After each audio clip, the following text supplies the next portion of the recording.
우리 성도님들도 모두 다 이렇게 혹시 고백하십니까? 하나님은 나의 힘이시다. 어떻게 하나님이 여러분의 힘이 되십니까? 하나님을 자기의 힘으로 삼는 백성은 복이 있다. 이렇게 말씀했죠. 오늘 시편 기자가 하나님을 바로 자기의 힘이다. 이렇게 고백하는 것은 저는 그가 하나님을 사랑하기 때문에 그래서 그 힘을 거기서 얻는 것이다. 저는 이렇게 생각을 합니다. 다윗은 시편 가운데 많은 시편을 기록한 그런 하나님의 사람이었죠. 시편들의 그 내용들을 보면 아주 그 장르도 다양하고, 근데 그 많은 시를 썼던 다윗을 한번 여러분 생각해 보십시오.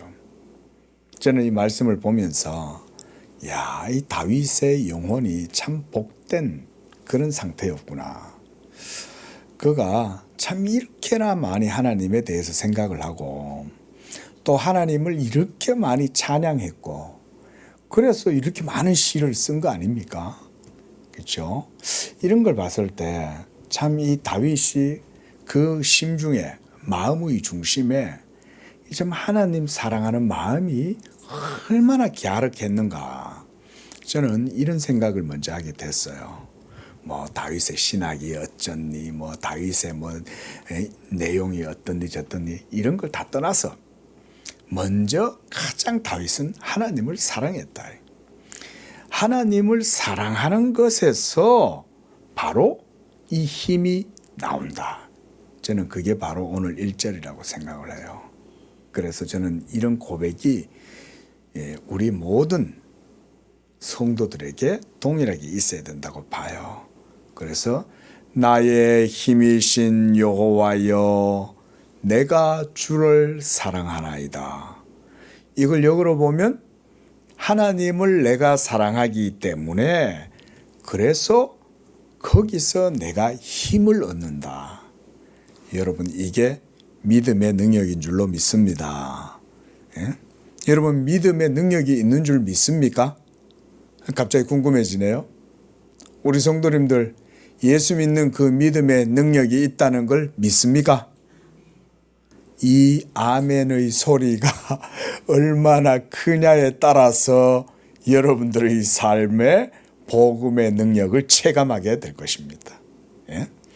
그러니까 아멘 크게 하는 사람은 그걸 그만큼 믿기 때문에 당연히 삶 속에서도 복음의 능력을 경험하겠죠. 여러분, 제가 요즘요 하나님의 은혜 안에서 참 하나님께서 저한테 어떤 깨달음 하나 주셨어요. 뭐냐면 이 믿음의 세계가 객관적이다. 저는 이것에 대해서는 교리적으로나 이론적으로는 분명히 그렇게 알아요. 믿음의 세계야말로 객관적이다. 저는 이것을 논하라 그러면 객관적으로 논할 수 있어요. 근데 그것만으로는 부족하더라고요. 이걸 고백해야 돼요. 고백. 이 믿음의 실제성, 이 믿음의 객관성, 이게 내 삶의 능력이 되고 복이 되려면 어떻게 해야 될까요? 이해한다고 되겠어요? 물론 이해도 있어야 되겠지만 이해보다 더 중요한 게 뭐냐? 고백이에요. 믿음은 참 능력이 되는 줄로 믿습니다. 그래도 아멘 소리가 안 꺼지시네.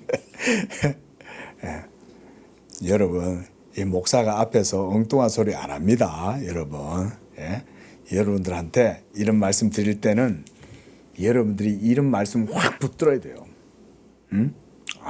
믿음이 실제구나. 근데 우리가요, 하나님이 여러분들이 연단하실 때 어떻게 하시냐면 믿음이 실제라는 거를 여러분이 고백할 때까지 하나님이 연단시키시는 거예요. 고생시킨다는 말 아닙니다. 오해하지 마세요. 하나님이 일부러 여러분들에게 막 고난을 주고 고난의 물을 마시게 하고 막 이렇게 하시는 분이 아니고 목사가 그냥 목회적으로 여러분한테 이렇게 설명을 드리는 거예요. 하나님이 얼마나 사랑과 자비가 많으십니까? 하나님은요, 여러분들의 육체에 질고도요, 하나님은 슬퍼하세요. 실제로 그래요. 하나님은 여러분들이 고통스러워서 견디지 못하면 하나님도 그거를 안타까워하세요. 하나님은 그런 분이세요. 그러니 우리의 삶에 하나님이 얼마나 많이 관심이 많으시겠어요. 우리의 신음소리 하나조차도 하나님은 다 아시는데, 그러나 하나님은 또 여러분을 그냥 내버려 두실 수도 없어요.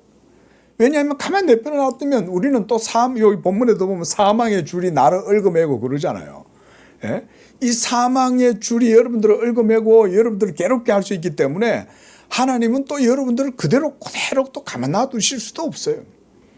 그래, 하나님이 최고 좋은 방법이 뭐냐면 여러분들의 상황, 컨텍스트 가운데 가장 적절한 방법으로 하나님이 여러분을 훈련시키시는 거예요. 그리고 그 훈련의 목적지는 어디냐? 여러분이 믿음의 실제성을 인식하고 그래서 그걸 고백하는 단계까지 하나님이 여러분들을 이끌어 가세요. 믿으시기 바랍니다. 이렇게 하십니다. 실제로. 그래서 목사가 헛소리 안 한다는 거예요. 있는 얘기 그대로 드리는 거예요. 여러분들한테. 여러분들의 믿음이 어린아이 믿음이면 하나님이 거기에 맞춰서 쭈쭈봐주면서 쪼그려주면서 하나님이 훈련시켜요. 근데 어느 정도 이제 돼서 청년쯤의 믿음이 되면 하나님이 거기에 맞게 또 자기의 진리를 여러분들한테 가르쳐 주십니다. 그리고 장성한 분량에 이르면 장성한 분량에서 또 누리는 은혜도 주셔요. 하나님은 그런 분이세요. 이 다윗이 보십시오. 하나님을 사랑함으로 그 사랑 가운데에서 자기의 힘을 삼잖아요. 그게 능력 아닙니까? 파워, 힘. 예? 하나님을 자기의 힘으로 삼는 거예요. 이런 하나님 사랑한다는 고백은 그리고 그런 사람의 마음을 우리가 한번 생각해 보시자는 거죠. 그러면 이 사람이야말로 세상에 그 어떤 사람도 부러울 사람이 없어요. 여러분 혹시 돈 많은 사람이 부럽다든지 어떤 유명한 사람이 부럽다든지 또는 뭐 무슨 권세 있는 사람이 부럽다든지 혹시 우리 성도들이 아마 제가 볼 땐 그런 분 없어요. 그런 분은 안 계신 것 같은데 가끔 가다 보면 교회 다니면서도 이렇게 하나님 뭐 좀 돈에 치여가지고 괴로울지라도 돈에 한번 찌눌려 봤으면 좋겠습니다. 이런 얘기하는 사람이 있어요. 응? 또 뭐 어떤 사람은 그래, 어떤 청년은 또 그랬대요. 하나님 나도 이쁜 여자친구 하나 있었으면 좋겠습니다. 이랬다는 거예요. 예? 이쁜 여자 모시고 다니면 그만큼 힘들고 괴롭더라도 내가 한번 이쁜 여자친구 한번 있었으면 좋겠다. 예, 그러니까 아직 그 참 어린이니까 그런 거죠. 그런 얘기를 하는 거죠, 그죠? 근데 진짜 하나님을 사랑하는 성도는 이 세상의 그 모든 것들 가운데 아무것도 부럽지가 않은 거예요. 오로지 하나님 그분만에 대한 사랑으로 자기의 능력과 힘으로 삼는 겁니다. 저는 사람의 마음의 풍요함, 부요함 이런 것은 오직 하나님과의 친밀한 영적 관계를 누릴 때에 얻을 수 있다. 이렇게 믿습니다. 하나님과의 영적 친밀함. 여러분 이번 주에 기도 제목입니다. 예? 여러분 이번 주에 기도하실 때 하나님 제가 다른 모든 거 다 내려놓고 하나님과의 영적 친밀함을 누리게 하옵소서. 여러분 이렇게 하나님께 좀 기도하시기 바랍니다. 내가 성경을 읽을 때, 내가 아침에 눈 떴을 때, 오늘 하루의 삶을 살아가는 과정 속에 많은 일들을 우리가 행하고 겪겠지만 그 속에서 주의 친밀함을 하나님과의 영적 관계를 그렇게 친밀하게 누릴 수 있는 그런 삶. 다윗이 바로 그런 사람인 거예요. 그래서 그가 2절에서도 보십시오. 하나님을 어떤 분으로 그가 인식하고 있습니까? 여호와는 나의 반석, 그 다음 나의 요새, 그 다음 나를 건지시는 이, 또 나의 하나님, 또 나의 바위, 나의 방패, 구원의 뿔, 그리고 나의 산성. 자, 이런 여러 가지 많은 표현들로 인해서 그가 하나님은 이런 분이다 라고 지금 고백하고 있잖아요. 여러분, 이런 고백이 이 삶의 실천서인 거예요. 그래서 우리의 믿음을 고백하는 데까지 나아가야 된다 이거예요. 예? 그래서 교리 공부만 해서는 안 되고 신학적으로 이해만 해서도 안 되고 그게 내 고백이 되어야만 그 진리는 내 자신의 삶 속에서 실천력을 가지는 거죠. 그리고 그렇게 살면요 진짜 능력이 나타납니다. 여러분, 제가 이걸 여러분들이 누리기를 원하시는 거예요. 믿음의 세계는 반드시 있어요, 여러분. 예, 이게 이제 다음 주 제가 설교드릴 내용하고도 이제 다 관련 있는 내용인데요.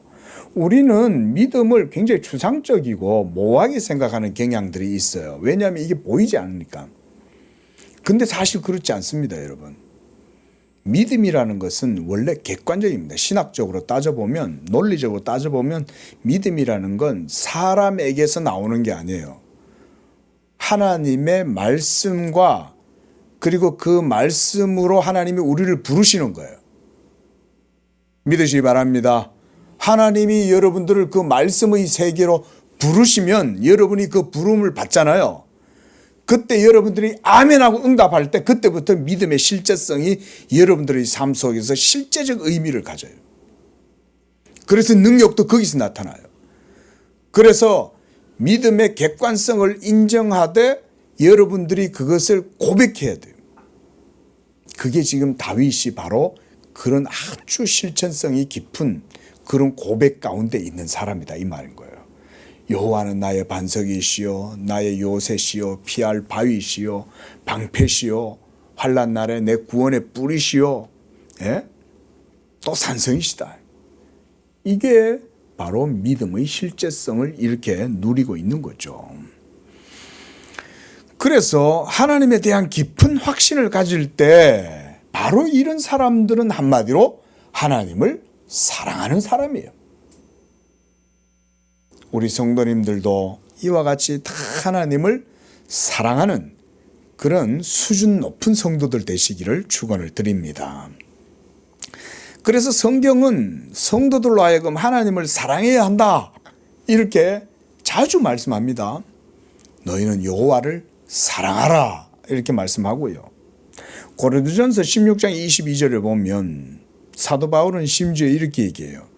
누구든지 만일 주를 사랑하지 아니하면 저주를 받을지어다 이렇게 말해요. 이거 뭐 보통 말이 아니잖아요. 아니 예수 뭐 믿든지 안 믿든지 그건 내 자유지 뭐. 나는 안 믿기로 생각했어. 이러면 안 된다 이 말이죠.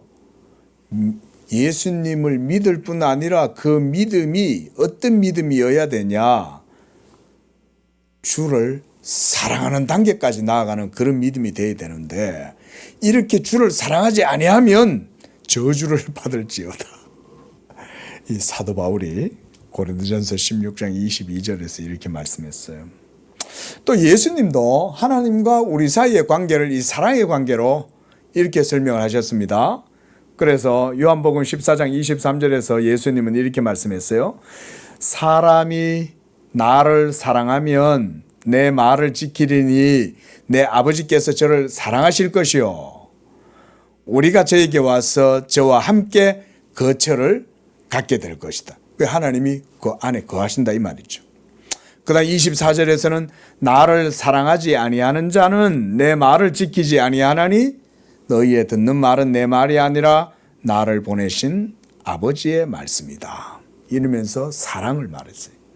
그리고 요한 1서 4장에서 사도 요한은 사랑하지 아니하는 자는 하나님을 알지 못한다 이랬어요.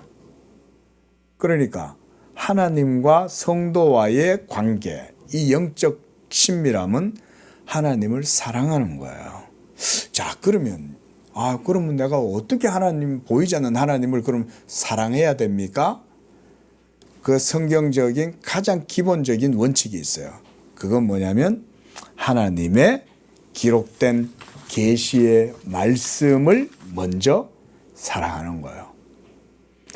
이 기록된 계시의 말씀 속에서 하나님이 우리에게 자기를 나타내시기 때문에 여러분은 이 성경을 묵상하는 그 속에서 하나님의 그 인격이라든가 하나님 그분 자신에 대해서 성경을 통해서 우리가 알게 되는 거예요. 그래서 하나님을 사랑하는 사람은 성경을 읽는 것이요.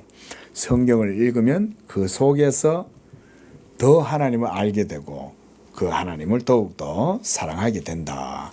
그런 말씀인 겁니다. 그렇기 때문에 이렇게 하나님을 사랑하지 않는 자는 하나님에 대한 이런 깊은 확신을 가질 수가 없죠. 아니 하나님이 있다는 것도 믿지도 않는데 하나님은 또 어떻게 사랑할 것이며 그 사랑이 없는데 어떻게 또 삶의 경건의 능력이 나타날 수 있겠어요. 그렇죠? 이렇게 보면 하나님을 믿지 아니하는 그저 세속적이고 자연의 본성을 갖고 살아가는 자연적 본성으로 살아가는 사람들의 삶을 한번 돌아보면요. 하나님하고 상관없이 살아가잖아요. 저도 한때 참 믿음 없이 살아갈 때는요. 참 파리하게 메마르게 그냥 살았어요. 근데 하나님의 은혜로 변화받고 나니까요. 하나님 없이 살아가는 사람들의 영혼의 상태가 보이는 거예요. 하나님 없이 살아가는 사람들은 어떻게 사는지 아세요? 그저 그 모든 에너지는 자기 속에서 나오는 거예요. 그래서 자기의 정열, 자기의 욕망, 자기의 야망 또는 에너지, 삶의 힘 이런 걸 가지고 열심히 사는 거예요. 근데 여러분 그게 바로 뭐냐? 꺾인 꽃이다. 꺾인 꽃. 베인 꽃에 불과한 거예요. 그냥 잠깐 여러분 우리가 화병에 꽃을 꺾어 가지고 물을 담아 가지고는 이렇게 끼워 놔두면은 장미꽃이 탁 필 때까지는 아주 절정을 이루죠.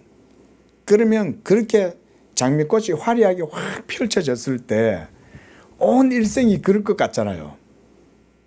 평생 안 늙을 것 같고 평생 건강할 것 같고 평생 이 에너지가 충만한 이 상태로 계속 충만할 것처럼 그런 착각으로 살잖아요. 근데 어때요? 3년 길면 3년이지 뭐. 한 1년 지나면 벌써 틀려지죠. 예?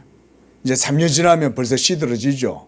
이제 10년 지나면 얼굴에 이제 검버섯도 나고 이제 주근깨도 생기고 뭐 이렇게 얼굴이 점점 이제 세포도 힘을 잃고 그러죠. 길면 70이요. 간간하면 80이죠. 하지만 성도는 그렇지 않아요. 성도는 그저 자연적 본성과 자연적 에너지로 충만하게 잠깐 꽃을 확 피우고 그러고는 허무하게 떨어지는 낙엽처럼 그렇게 살지 않습니다. 성도는 비록 그 사람은 후패하고 육체의 장막은 점점 쇠락해질지라도 그 속 사람은 날로 새로워집니다. 그래서 눈이 더 밝아져요. 오히려 예수 믿는 성도, 하나님의 성령이 있고 하나님을 사랑하는 성도는 나이가 들면 들수록 머리는 희끗희끗해질지 몰라도 눈은요 초롱초롱해져요. 그게 하나님을 사랑하는 사람의 특징이에요. 그게 하나님과 친밀한 영적 교제 가운데 있는 사람들이에요. 이렇게 기자는 하나님이신 여호와를 자신의 힘으로 삼는 거예요. 힘. 이런 에너지는 어디서 나오는지 모르지만 나이가 들어도 나와요. 나이가 들어도요. 근데 하나님의 영이 없고 예수를 믿지 않는 사람들은 나이가 들면 이제 죽을 생각하고 있죠. 아, 이제 나도 다 늙었구나. 내 세포는 더 이상 힘도 못 쓰고 이렇구나. 이러다가 점차 우울해지다가 그냥 갱년기에 접어들었다가 그러다가는 그냥 생을 포기하다가 그냥 우울하게 있다가 그냥 가죠. 그게 이 세상 사람들이죠. 하지만 저는 예수 믿는 우리 성도들은 그렇지 않다. 다윗은 어땠을까요? 다윗은 죽는 날까지 하나님과 함께 살았잖아요. 침상에서 죽기 직전까지 솔로몬을 불러가지고 솔로몬아 하나님의 계명의 말씀을 따라서 잘 살아라. 여호와의 계명을 떠나지 말고 네 아비와 어미의 법을 떠나지 마라 이러면서 솔로몬한테 다 이렇게 축복해 주면서 기도까지 해주잖아요. 야곱은 어땠을까요? 죽기 직전까지 하나님 경외하는 마음이 가득했겠죠. 요셉도 그랬을 것이고요. 예? 구약 성경 속에 나오는 많은 믿음의 선진들은 다 그렇게 살았고 초대교회 때 성도들도 다 그렇게 살았어요. 오늘날도 하나님을 경외하고 사랑하는 성도들은 다 다윗과 같이 하나님을 자기의 힘으로 삼으면서 삽니다. 그리고 이런 다윗은 또 하나님께 기도할 때 하나님께서 자기의 모든 기도에 응답해 주시리라고 하는 믿음으로 지금 기도하고 있습니다. 그래서 3절에 보면 내가 찬송받으실 여호와께 아뢰리니 그랬습니다. 이때 그가 뭘 아뢰겠습니까? 자기의 원수들에게서 구원해 달라고 하나님께 믿음으로 기도합니다. 여러분 제가 믿음의 실제성이라고 말씀드렸죠? 이 믿음의 실제성이 사실이라면 이 믿음의 실제성에 반대되는 그런 세력들이 있겠죠. 여러분들의 믿음을 공격하고 무너뜨리고 약화시키고 전략적으로 여러분들의 믿음의 빈틈을 찾아 들어와서 여러분들의 믿음을 어쨌든지 무너뜨리려고 하는 그 세력들이 믿음의 실제성 반대편에 있는 거예요. 그게 뭐겠습니까? 그게 바로 저는 4절에 있다고 봅니다. 그게 뭡니까? 사망입니다. 사망. 여러분들의 믿음을 항상 공격하고 무너뜨려서 좌절하게 하고 낙심하게 하고 참지 못하게 하고 견디지 못하게 하고 여러분들에게서 마음을 빼앗아서 소망하지 못하게 하고 그래서 이 세상에 있는 눈에 보이는 것들만 바라보고 잠깐에 있는 육신의 쾌락을 따라서 살아가도록 하는 그런 것들이 모두가 뭡니까? 사망의 힘입니다. 그래서 시편 기자는 깊은 영적인 안목을 가지고 이렇게 자기를 구원하시는 하나님 앞에 이 사망에서 자기를 구원해 달라고 지금 이렇게 하나님께 기도하고 있는 거예요. 그래서 이 시편 기자에게 있어서 원수들은 누구냐? 바로 4절에 있는 이것이 시편 기자의 원수예요. 먼저 그 원수는 사망이에요. 사망. 여러분 사망은 우리 모든 생명이 있는 성도들에게 원수가 되는 겁니다. 하나님은 생명을 주는 분이죠. 하나님은 살기를 원하시는 거예요. 저는요, 참 자연을 관찰하는 걸 그래도 좋아하거든요. 근데 여러분 자연을 가만히 한번 보세요. 동물뿐만 아니라 미생물들뿐만 아니라요, 식물들까지도요. 그 자체로 생명의 기운이 쫙쫙 뻗어가지고 얼마나 생명력을 뻗어나가고 유지하려고 노력하는지 몰라요.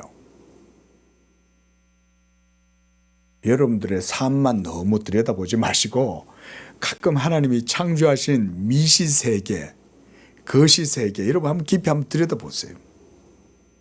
미생물들도요.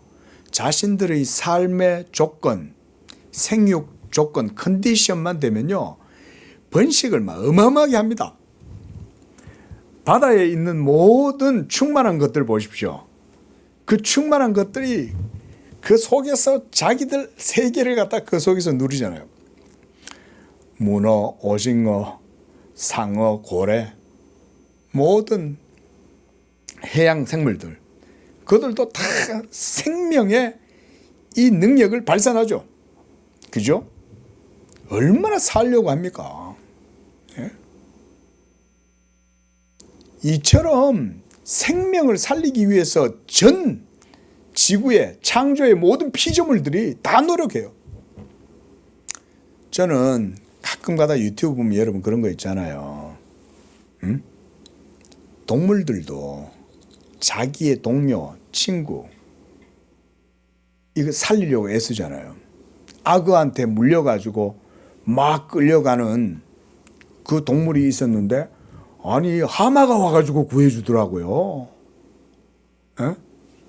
근데 하마는 무슨 생각으로 그 힘없고 연약한 그 임팔라인가요? 뭐 하여간 뭐가 물려가지고 이렇게 악어한테 이제 지지직 끌려가 물에 막 끌려 들어가는데 하만은 무슨 생각으로 그 악어의 입에서 그 작은 동물을 구해 주었을까요? 하만은 살리려는 의지를 가지고 있는 거예요. 로드킬을 당해가지고 길에 차에 팍 박혀가지고는 이라고 죽어가고 있는 강아지가 있어요. 이 들개인 거예요, 들개. 근데 그 들개 친구들이 와가지고 얘를 끌고 길 밖으로 끌고 나가는 거예요. 차들이 옆으로 막 쌩쌩거리고 지나가서 자기가 죽을 수도 있는데도 그 쓰러져 있는 그 강아지를 이 친구 개가 물고 길 밖으로 끌고 나가는 거예요. 여러분, 그 무슨 의지가 그 강아지 속에 작용을 해가지고 그 개가 그런 컴패션, 연민을 느끼고 그걸 갖다 끌고 가겠어요? 살려고 하는 생명의 의지가 있는 거 아닙니까? 여러분, 하나님이 처음에 창조하실 때 창세기에서 뭐라고 말씀하셨어요? 모든 피조세계를 향하여 생육하고 번성하고 땅에 충만해라 그랬잖아요. 그게 하나님의 생명의 명령이에요. 하나님의 명령이 온 세계 가운데 지금 딱딱 코딩이 되어 있네요. 코딩이. 좀 다르게 말해보면 그런 식으로. 예? 하나님의 명령이 모든 세계 속에 코딩이 되어 있기 때문에 다 그 말씀 따라 순종하고 사는 거예요. 하물며 여러분, 이런 생명의 하나님이 예수 믿는 여러분들 속에 살라 그러고 생명을 주시고 이렇게 하시길 원하지 않으시겠어요? 그런데 우리 인간들은 모두가 다 지금 어디 아래 사로잡혀 있습니까? 사망 아래 사로잡혀 있잖아요. 그래서 기자는 사망의 줄이 나를 얽어매고 불의 창수, 이게 바로 우리 속에 있는 죄악, 타락한 부패한 본성의 시면이 바로 이런 거죠. 그래서 불의의 창수가 나를 두렵게 한다. 내 속에 있는 죄가 막 일어나서 나로 하여금 지옥의 고통을 경험하게 하는 거죠. 여러분, 이런 경험 해보셨습니까?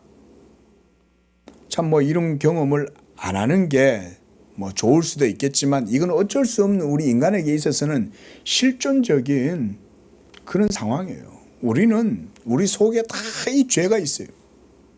그래서 이 죄가 여러분들을 늘 막 찔러요. 여러분들이 예수 복음에 온전하게 거하지 못하고 여러분이 하나님과 인격적인 관계를 갖고 있지 않고 여러분들이 이 복음의 의로 완전하게 무장하고 있지 않으면 항상 이 사망에 쏘는 화살, 아까 우리가 공부했잖아요. 사망에 쏘는 살이다. 예? 이 쏘는 것이 여러분들을 막 또 찔러요. 그게 지금 4절에서 나오는 불의의 창수가 나를 두렵게 했다는 거예요.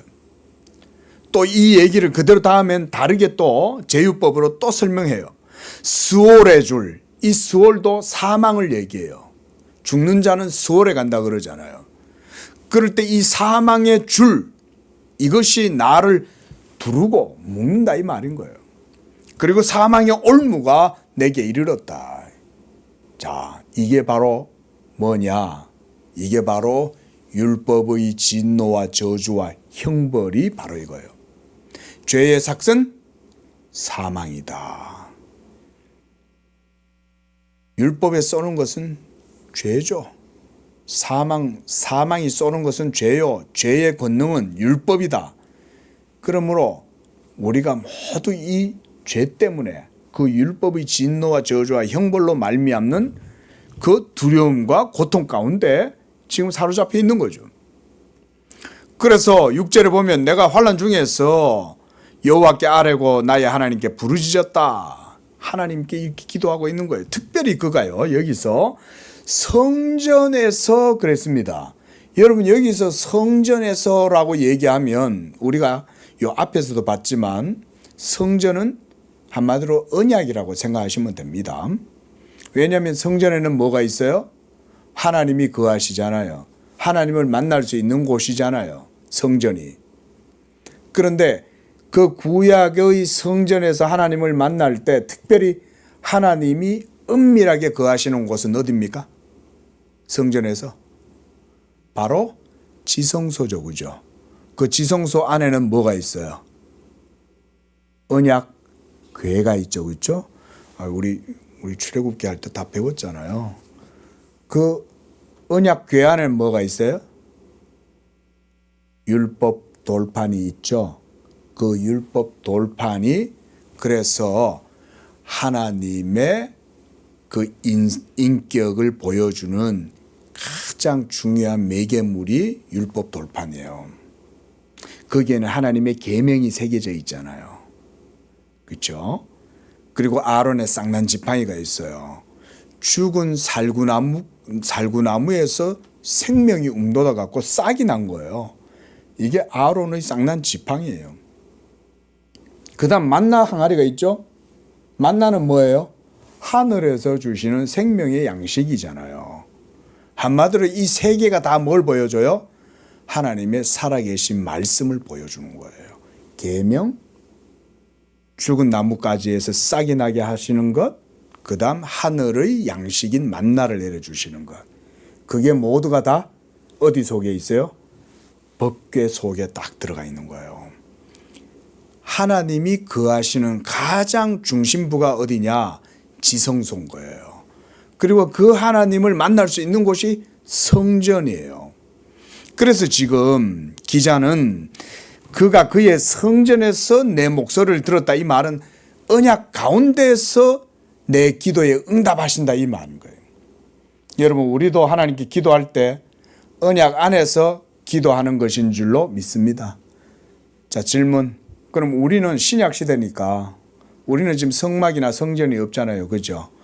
성전은 이제 우리 안에 있다는 건 우리가 이제 알 텐데 그러면 우리가 하나님의 언약 안에 있다는 건 어떻게 그렇게 해서 우리가 하나님의 언약 안에 있게 되는 거예요?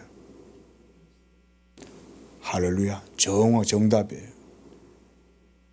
우리가 예수님 안에 있는 게 바로 언약 안에 있는 거예요. 예수 그리스도를 믿음 그것으로 인해서 우리는 언약 안에 있게 되는 거예요. 우리 권사님 정확하게 정답하신 거예요. 양재교회 성도님 맞으시네. 여러분이 예수님을 믿을 때 이미 그것은 신학적으로는 교리적으로는 성경적으로는 여러분이 이미 하나님의 언약 안에 있는 거예요. 그리고 하나님이 성전 되시고 하나님이 여러분 안에서 벌써 거하시는 거예요. 여러분을 성전 삼으시는 거예요. 하지만 구약시대 때는 아직 그런 예수 그리스도의 성육신과 복음의 사역이 아직 이루어지지 않았잖아요. 그래서 다윗의 시대에는 다윗은 하나님의 성전을 향하여 기도하고 성전에서 기도하고 거기에서 하나님과 만남을 가졌던 거예요.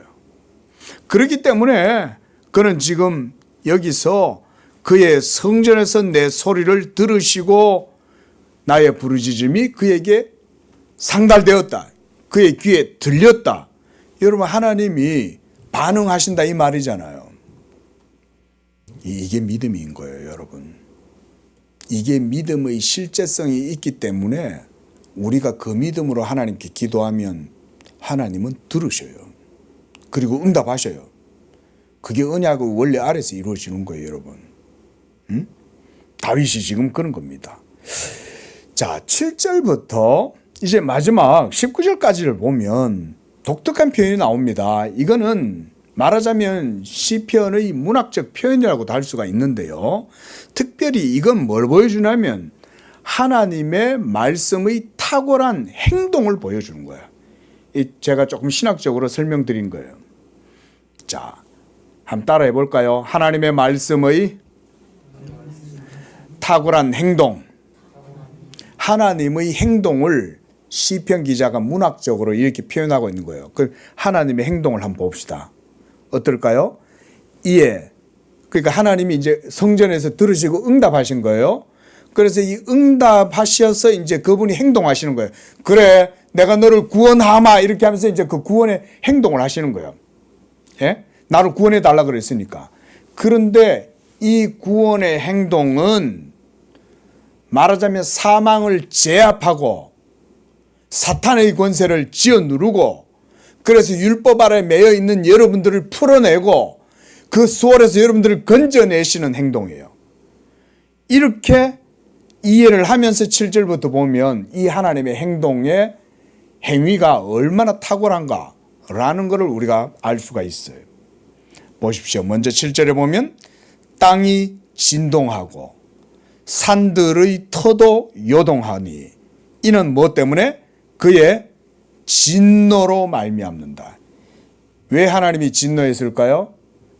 불의와 사망에 대해서 진노하시는 거예요. 왜냐하면 하나님은 생명의 하나님인데 사망은 하나님의 택하신 백성을 짓누르고 그들을 스올로 얽어매 가지고 지옥으로 끌고 가려고 하는데 하나님이 자기 택한 백성의 기도를 성전에서 들으시고 응답하신 거죠.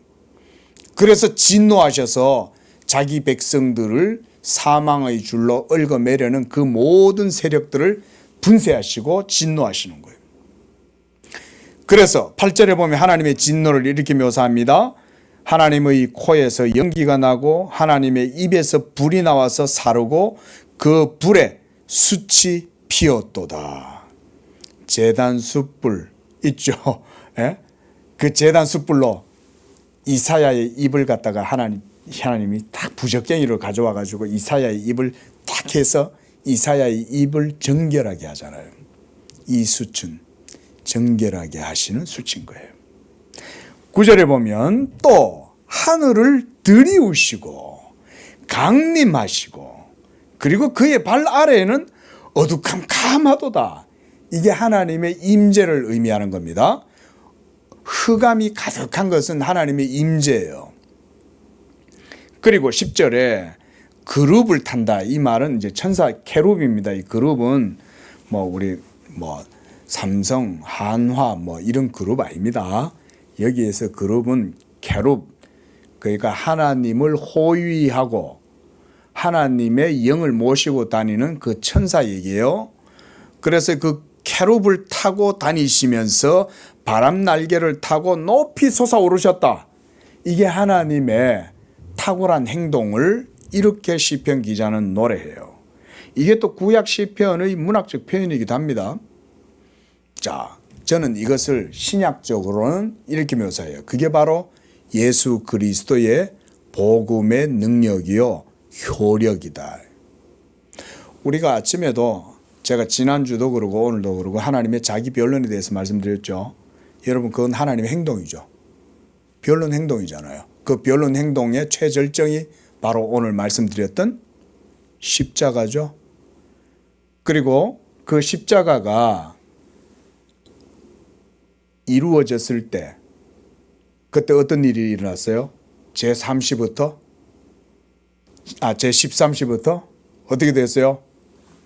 땅이 어두워지고 요동치고 지진이 나고 하늘에 해도 빛을 잃고 온 우주가 흔들리죠. 진동이 일어나죠. 여기서 지금 그 얘기하는 거예요. 이에 땅이 진동하고 산들의 터도 요동한다. 예수 그리스도의 구속에 능하신 행동, 그게 바로 성육신으로 말미암아 십자가에서 죽으시는 바로 그것이 하나님의 능하신 행동인데 이 능하신 여호와 예수 그리스도를 이와 같이 지금 표현하고 있는 거예요. 그래서 이제 11절도 봅니다. 그가 흑암을 그의 숨는 곳으로, 하나님 그분 자신을 감추실 때 흑암으로 감추시고 그래서 그것을 숨는 곳으로 삼으시고 장막같이 이 흑암으로 자기를 두르신 거예요. 예. 여러분 진짜 흑암 우리는 모르잖아요. 그죠? 밤에는 달이 있어서 별이 있어서 진짜 흑암을 우리는 모르지만 여러분 어떤 사람들은 블랙홀 이런 얘기도 하던데 예? 요즘 암흑 에너지 이런 거 있거든요. 스트링 띠오리 이런 거. 근데 그런 것보다 하나님의 임재 그 자체 앞에 죄인이 느끼는 의식은요. 하나님 앞에서 흑암이에요. 하나님이 그분 자신을 캄캄한 데서 드러내실 때는 그게 정말 그게 율법이 우리에게는 그렇게 느껴지는 거예요. 자, 이 흑암을 경험했던 사람이 몇 명 있습니다. 첫째로 아브라함이죠. 아브라함이 17장에 보면 번제단을 쌓아놓고 비둘 막 그 새들 까마귀가 독수리가 막 그 번제물 위에 막 임하려고 하니까 막 쫓아내고 이러면서 여호와 하나님을 위해서 번제단을 딱 쌓아놓고 있다가 잠이 들었어요. 근데 잠을 자다가 갑자기 하나님이 임재하신 거예요. 그랬더니 흑암이 캄캄하게 임하시는 거예요. 그 다음 사람이 누구냐면 모세예요. 모세가 하나님을 배웠는데 흑암이 확 임하는 거예요. 무섭죠? 예. 그만큼 하나님의 임재 자체는 실제적인데 그게 우리 죄인들한테는 캄캄한 흑암으로 느껴져요. 왜냐하면 아직 예수 그리스도의 얼굴이 나타나지 않았기 때문에. 율법의 하나님은 그래서 그렇게 엄중한 거예요. 무서워요. 율법의 하나님은. 근데 예수 그리스도로 말미암아 자기를 드러내신 하나님은 그런 분이 아니죠. 자, 이렇게 하나님이 흑암으로 자기를 두르고 물의 흑암과 공중의 빽빽한 구름 이런 것으로 그렇게 하신다. 그리고 그 앞에 이건 하나님 임재입니다. 광채 그리고 빽빽한 구름이 지나고 우박과 숯불도 내린다. 우박과 숯불. 이게 하나님의 임재를 이렇게 지금 묘사하고 있는 거예요. 예, 마치 제가 소돔과 고모라 같죠. 소돔과 고모라에도 유황이 확 내릴 때 이런 일들이 일어났잖아요. 자, 13절에 여호와께서 하늘에서 우레소리를 내시고 지존하신 이가 음성을 내시며 우박과 숯불을 내리시도다. 그의 화살을 날려. 이런 게 이제 율법의 화살이라고 할 수 있습니다. 그래서 그들을 흩으시고 많은 번개로 그들을 깨트리셨다. 이 바로 성도들의 자유를 엿보고 성도들을 미끄러지게 하고 좌절하게 하고 무너지게 하는 바로 그 사망의 줄, 사망의 세력, 불의한 세력들, 이들을 하나님이 이렇게 하신다는 겁니다. 자, 이렇게 할 때 이제 5절 15절에 여호와의 꾸지람과 콧김으로 말미암아 물밑이 드러나고 세상에 터가 나타났도다. 16절 그가 높은 곳에서 손을 펴서 나를 붙잡아 주시고 많은 물에서 이게 이제 이런 게 사망의 세력들이라고 할 수 있겠습니다. 그런데 하나님이 그 언약 가운데 있는 성도를 이와 같이 붙들어 주시고 건져 주신다. 그래서 나를 강한 원수 이건 사탄보다 사망입니다. 사망. 그리고 사탄도 여기에 속해 있어요. 그리고 불의하고 하나님을 믿지 않는 자들도 여기에 다 속해 있습니다. 그래서 강한 원수와 미워하는 자에게서 건지시고 이는 그들이 나보다 힘이 세기 때문이로다. 그들이 나의 재앙의 날에 내게 이르렀으나 여호와께서 나의 의지가 되셨도다. 예수 그리스도가 여러분들의 임종 때에도 힘이 되시는 거예요. 우리는 언젠가 죄로 말미암아 이 세상을 다 떠나고 임종을 맞이해야 되지만 그러나 그때 주 하나님이 이와 같이 여러분들이 힘이 되어 주시는 것입니다. 그때 여러분들이 예수님의 이름을 굳게 붙드는 거예요. 주 예수여 그 십자가 은총과 사랑과 능력으로 나를 구원하소서. 이렇게 여러분들도 힘있게 고백하시기를 바랍니다. 그래서 시편 기자는 이제 19절에 나를 넓은 곳으로 인도하시고 나를 기뻐하심으로 나를 구원하셨다. 하나님이 여러분들을 사랑하십니다.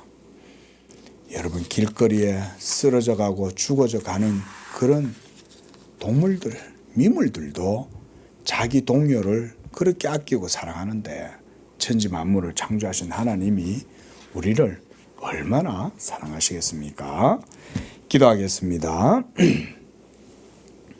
자비로우신 주 하나님 아버지, 사망의 줄, 수월의 줄이 우리를 얽어매고 그래서 우리로 하여금 그 지옥의 밑바닥까지 끌어내리려 할지라도 주 여호와께서 그때 일어나셔서 모든 사망의 모든 원수와 불의한 세력들을 꺾으시고 그 권능과 영광의 탁월한 능력을 나타내셔서 우리 하나님의 택하신 백성들을 그 가운데에서 구원하시는 줄로 믿습니다. 우리 성도들 이 땅 가운데 살아가면서 늘 이 여호와 하나님을 의지하게 하시고 생명의 하나님, 의의 하나님, 그 하나님의 사랑 안에서 늘 복된 삶을 살아가도록 우리 성도들의 영혼에 늘 은혜와 생명과 사랑으로 충만하게 하여 주시옵소서. 예수님의 이름으로 기도합니다. 아멘.